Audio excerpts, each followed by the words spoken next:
प्रिय विद्यार्थियों, वस्तुनिष्ठता या ऑब्जेक्टिविटी पर हमारा अभी टॉपिक चल रहा है और हम निरंतर इस पर चर्चा कर रहे हैं।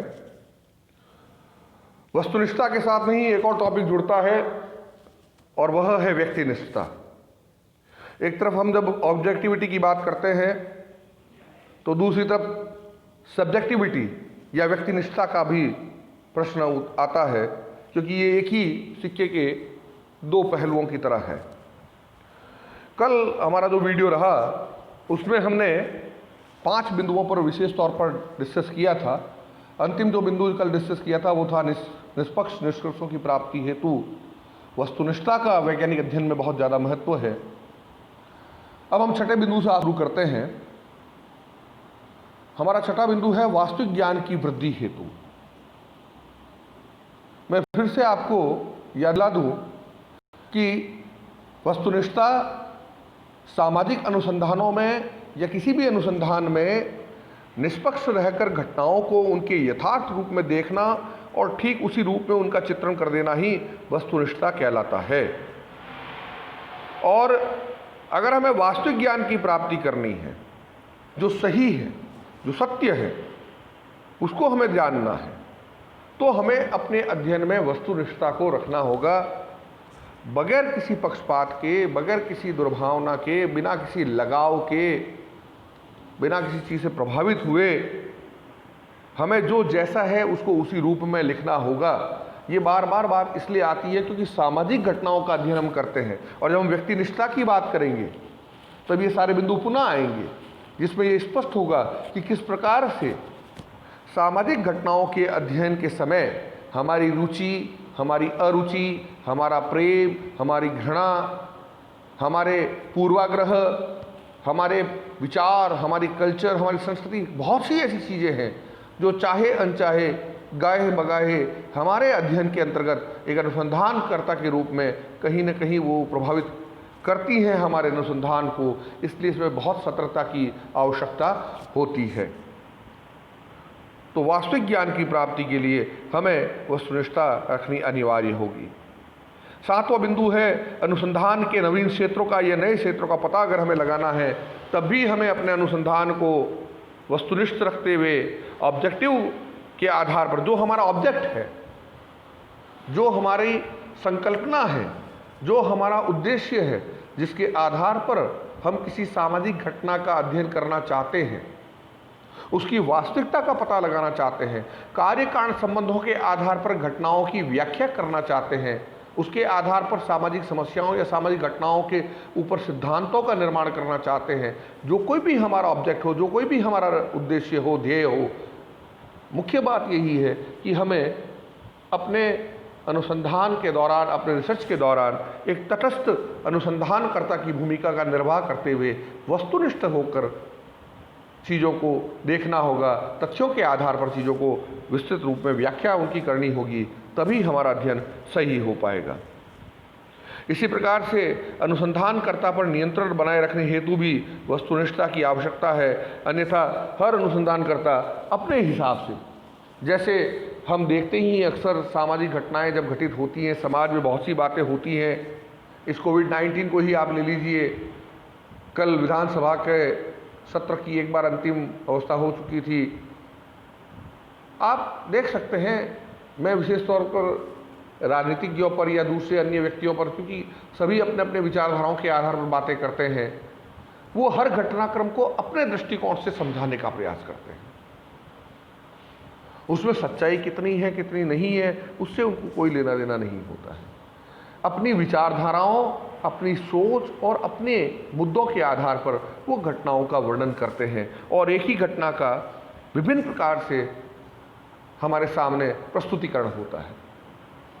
लेकिन हमें एक तटस्थ अनुसंधानकर्ता के रूप में तथ्यात्मक रूप के आधार पर, बिना किसी चीज़ से प्रभावित हुए, हमें अपने अनुसंधान को तटस्थता के आधार पर, वस्तुनिष्ठता के आधार पर करना होगा तभी, और इसके लिए अनुसंधानकर्ता पर नियंत्रण बनाए रखना बहुत अनिवार्य है। भ्रांतियों की समाप्ति। कई बार किसी चीज़ को लेकर समाज में भ्रांतियां भी उत्पन्न होती हैं।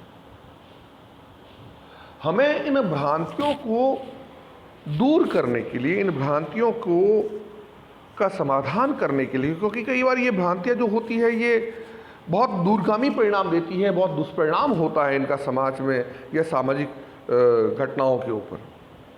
उन भ्रांत अवधारणाओं को हमें समझना पड़ेगा, उनको हमें दूर करना पड़ेगा। और मैं बहुत ज़्यादा इसमें बड़ा उदाहरण नहीं दूंगा आपको। भारतीय समाज में जाति पाति के आधार पर, जातीय आधार पर अस्पृश्यता या छुआछूत की जो एक अवधारणा है, ये कोई आज की अवधारणा नहीं है। हमारे उत्तर वैदिक काल के बाद में, विशेषकर जब वर्ण व्यवस्था की तब्दीली जाति व्यवस्था के अंतर्गत होनी शुरू हो गई थी और धीरे धीरे उसमें कट्टरता आ गई थी जातीय व्यवस्था में, तब कहीं ना कहीं ये उच्च और निम्न का जो भाव है जाति में, जो पहले कभी नहीं था, वो भी होना प्रारंभ हो गया। और उसके आधार पर हमने अस्पृश्यता का चलन जो है हमारे समाज में देखने को मिला।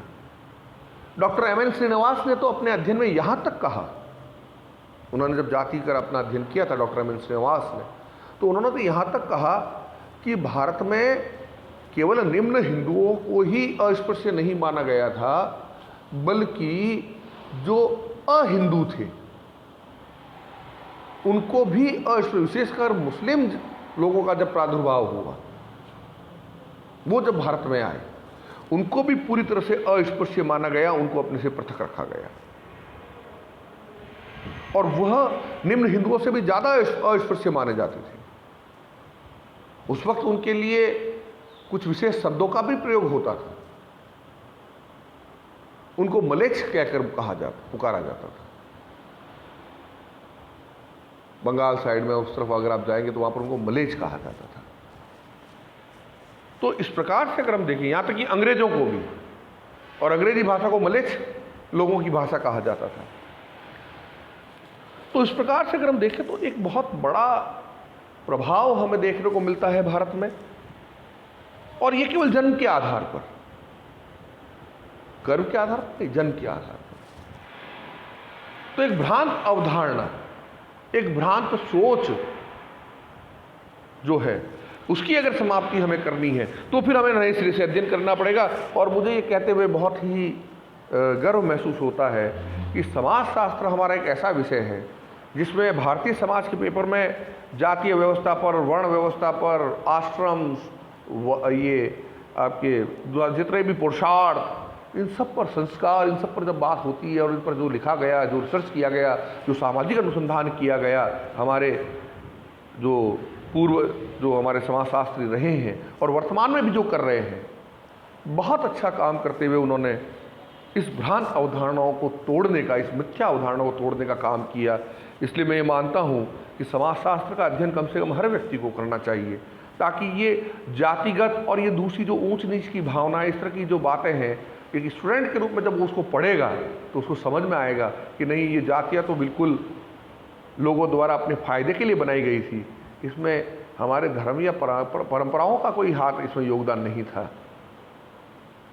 तो ये वर्ण की उत्पत्ति और वर्ण के सिद्धांत, और अगर हम देखें जातीय व्यवस्था को देखेंगे तो हमें पता चलेगा कि वास्तव में इसका मूल स्वरूप क्या था। तो ये भ्रांत अवधारणाओं को समाप्ति में भी बहुत बड़ा इसमें इसका योगदान हो सकता है, होता है। और सामाजिक समस्याओं के समाधान हेतु, जैसे मैंने अभी कहा, बाल विवाह, अस्पृश्यता, आपकी इसी सेकेंड ईयर का दूसरा जो पेपर है, भारतीय समाज की समस्या एवं मुद्दे, तो ये भारतीय सामाजिक समस्या एवं मुद्दे जो आपका सेकेंड पेपर है, इसमें सारे जो हमारे भारतीय समाज में जो भी समस्याएं हैं, या कहीं पर विश्व समस्याएं भी, कोई सार्वभौमिक समस्याएं जैसे अपराध है, बाल अपराध है, एड्स है, भिक्षावृत्ति है, गरीबी है, बेरोजगारी है, इन सब पर विस्तृत तौर पर अध्ययन किया गया, बातें की गई है। साथ ही साथ भारतीय समाज में जो समस्याएं हैं, चाहे वो भ्रूण हत्या से, कन्या भ्रूण हत्या से संबंधित हो, चाहे वो अस्पृश्यता से संबंधित हो, चाहे वो दहेज से हो, चाहे वो बाल विवाह से हो, इन सभी समस्याओं पर बहुत बेहतरीन अध्ययन प्रस्तुत किए गए हैं। अगर उनको ढंग से समझा जाए, उन वैज्ञानिक दृष्टि अध्ययन के आधार पर समझा जाए, तो इन सामाजिक समस्याओं को दूर करने में बहुत बड़ी हमें सहायता मिल रही है और आगे भी मिलती, ये कंटिन्यू हो सकता है, एक प्रक्रिया के रूप में आगे बढ़ सकती है। तो इस रूप में अगर हम देखें तो वैज्ञानिक अध्ययन में वस्तुनिष्ठता का जो है अपने आप में बहुत महत्वपूर्ण स्थान हमें देखने को मिलता है। अब यहाँ पर हम अभी तक जो बात करते रहे हैं ये तो खैर बहुत अपने आप में एक बेहतरीन जो उदाहरण है वो उसके अंतर्गत आता है, लेकिन जहाँ पर वस्तुनिष्ठता समाप्त होती है वहाँ से प्रादुर्भाव होता है व्यक्तिनिष्ठता का। अब ये व्यक्तिनिष्ठता है क्या? मुख्य बात ये है कि हमें ये समझना पड़ेगा कि साहब ये व्यक्तिनिष्ठता होती क्या है, व्यक्तिनिष्ठता कहते किसे हैं। व्यक्तिनिष्ठता को समझने के लिए हमें वस्तुनिष्ठता को पहले समझना पड़ेगा। तो वस्तुनिष्ठता तो मैं आपको बहुत स्पष्ट तौर पर समझा चुका हूं। अब जो वस्तुनिष्ठता के बिल्कुल विपरीत होगा अध्ययन के दौरान वह व्यक्तिनिष्ठता हो जाएगी। यानी कि अनुसंधान के दौरान जबकि अध्ययनकर्ता जानबूझकर, अनचाहे में या बिना किसी, कई बार भूलवश भी, या आप उसको ये कह सकते हैं कि वह उसको पता ही नहीं होता है कि उसके साथ में क्या हो रहा है और उसकी सोच के साथ में कैसा हो रहा है, और वह कहीं न कहीं जानबूझकर या अनचाहे में बगैर किसी जानकारी के अपने मनोभाव, अपने विचार, अपने आदर्श अनुसंधान के दौरान प्रयुक्त कर लेता है, उसे हम व्यक्तिनिष्ठता कहते हैं। अब आप यहाँ पर ये प्रश्न जरूर कर सकते हैं कि जानबूझकर तो आदमी करता है, वो तो समझ में आता है कि वो किसी से नाराज है, किसी से खुश है, उसकी तारीफ कर रहा है या उसके विपरीत जा रहा है। अनजाने में बगैर किसी सोच के कैसे कोई कर सकता है कि उसको पता ही नहीं हो और वो अनुसंधान में अपने खुद के विचार और अपने खुद के भाव लगा रहा हो? ऐसा कैसे संभव है? क्या वो बेहोशी के आलम में अनुसंधान कर रहा है? तो इसका जवाब ये है कि अनुसंधानकर्ता जब अनुसंधान करने कहीं जाता है तो कहीं न कहीं हर घटना के ऊपर उसका अपना एक दृष्टिकोण होता है, अपना एक विचार होता है। भारतीय समाज में घटित होने वाले घटनाक्रमों पर तो संभवतया हम बहुत अच्छे से जानते हो एक भारतीय होने के नाते, लेकिन ये कहीं पर भी अनिवार्य नहीं है कि हम अन्य संस्कृति के मानने वाले लोगों की भी संस्कृति के मूल को समझ पाएं, उनकी मूल भावना को समझ पाएं और हम अपनी संस्कृति के आधार पर उनके घटनाक्रमों को, उनके सामाजिक तौर तरीकों को, उनके सामाजिक प्रक्रियाओं को, उनका हम जजमेंट करने बैठ जाएं, उनका जज करने उनको शुरू कर दें और हम उनको सही या गलत कहना प्रारंभ कर दें। मैंने एक बार अपने पुराने वीडियो में शायद 3rd ईयर 2nd ईयर में कहीं मैंने एक जिक्र भी किया था। मैं जब पढ़ता था तो मेरे डॉक्टर गुरु थे, मेरे सर जो मुझे हम लोगों को पढ़ाते थे कॉलेज यूनिवर्सिटी में, जोधपुर विश्वविद्यालय में, professor Surendra Swarna sir, Pushpendra Swarna sir sorry, वो उन्होंने एक बार क्लास में मुझे टोका था। मैं एमए कर रहा था उस वक्त, कोई बात चल रही थी, वो एंथ्रोपोलॉजी में काफ़ी उन्होंने रिसर्च किया था, काफ़ी उनका अध्ययन था, तो एंथ्रोपोलॉजी की कोई बात चल रही थी, मानव शास्त्र की, और मैंने कह दिया सर ये जो असभ्य समाज होते हैं, जनजातीय समाज की जगह मैंने कह दिया असभ्य समाज। उन्होंने मुझे टोका कि नहीं, तुम्हें विद्यार्थी के रूप में इस तरह की बात नहीं कहनी चाहिए। सभ्य और असभ्य ये शब्द हम अपने आधार पर सोचकर कहते हैं। चूंकि कोई व्यक्ति जंगली अवस्था में रह रहा है, आदिम अवस्था में रह रहा है, उसमें उसके कपड़े पहनने के तरीके वैसे नहीं है, उनके तौर तरीके वैसे नहीं हैं, वो उस तरह से बाल कटाकर और नहा धोकर up to date suit boot पहनकर नहीं आ रहे हैं, इसका मतलब ये नहीं हो गया कि वो सभ्य नहीं है और हम सभ्य और वो असभ्य हैं। कई मायनों में उनकी संस्कृति, उनकी सोच, उनकी विचारधारा, उनकी परंपराएं, उनकी सामाजिक प्रक्रियाएं हमारे इन आधुनिक समाजों से बहुत बेहतर हैं और वो हमसे कई मायने में ज़्यादा सभ्य है। और मुझे वास्तव में वो चीज़ रियलाइज हुई।